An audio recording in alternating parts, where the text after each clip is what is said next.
Welcome back to our daily learning of Pirkei Avot, of the ethics of our fathers, sagely wisdom, character building advice that has lasted for well over 1,000 years.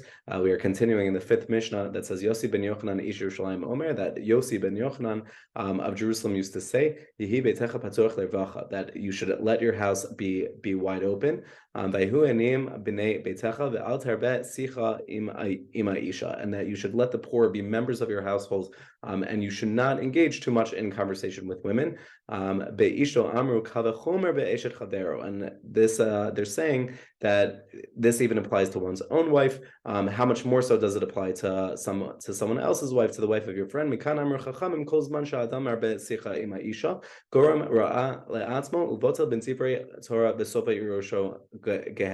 That in regard to this, the sages used to say, as long as a man speaks too much, engages too much in conversation with women, he causes evil onto himself. He ends up neglecting his duties, his Torah study, and in the end of the day, he inherits Gehenna. So there's a lot to unpack here, a lot of points that Rabbi Yossi ben Yochanan brings forward. So we're going to unpack them just one by one on the most basic level. That opening your house, we compare this to the way Abraham, our forefather, opened his tent, and he opened it on all sides, on four sides, and it was open to everyone. He didn't ask for any qualifications, and he would prepare food and bathe their feet, and he would really serve all the people. The Tiferes Yisrael, a commentary, defines lirvacha the word lirvacha in our Mishnah as relief. That our house should be designed and set up to provide relief to those in need. And opening your home is more than just to your friends; it's to the people who need it. It's easy to invite the people you know, but real hachnasas orchim, the real welcoming of guests.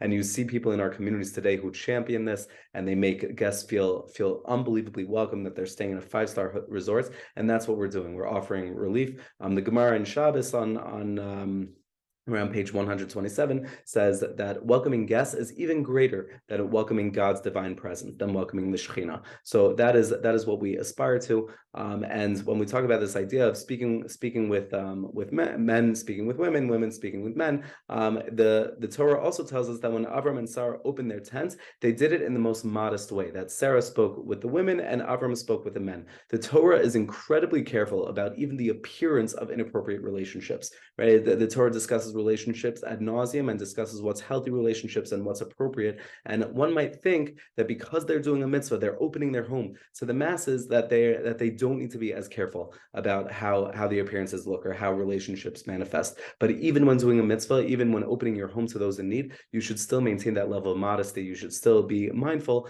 of the people you're speaking with and how you speak with them. And oftentimes when we welcome people into our homes, we make small talk. We make a ton of small talk to make sure people feel comfortable. So in that regard, it ends up taking away from the things that matter to you, from the things that are important, like studying, like growing, just for the sake of small talk and feeling comfortable. So we want to maintain and keep ourselves in check and maintain appropriate relationships throughout everything we do, even mitzvot that we do.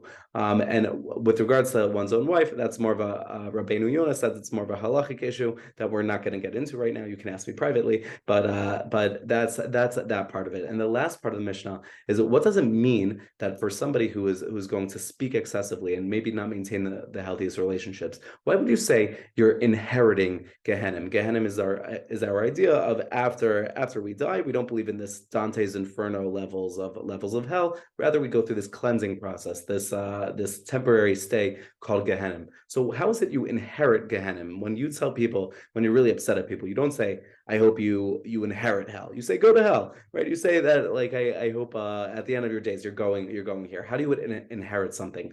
An inheritance is something that's already there. We say when we inherit something, it is actively taking it over, and that starts today, right? You don't just happen to go there. It's something that you can inherit while you're here. So when we make mistakes, it is that inheritance that we're building for ourselves. So it's something to be mindful as we continue to build out an appropriate lifestyle for all of us, making the appropriate decisions, having appropriate relationships. And if you maintain the most yashar, the most appropriate lifestyle, then you're going to inherit less of this cleansing process known as inheritance. How are we bringing this all together? How are these all related?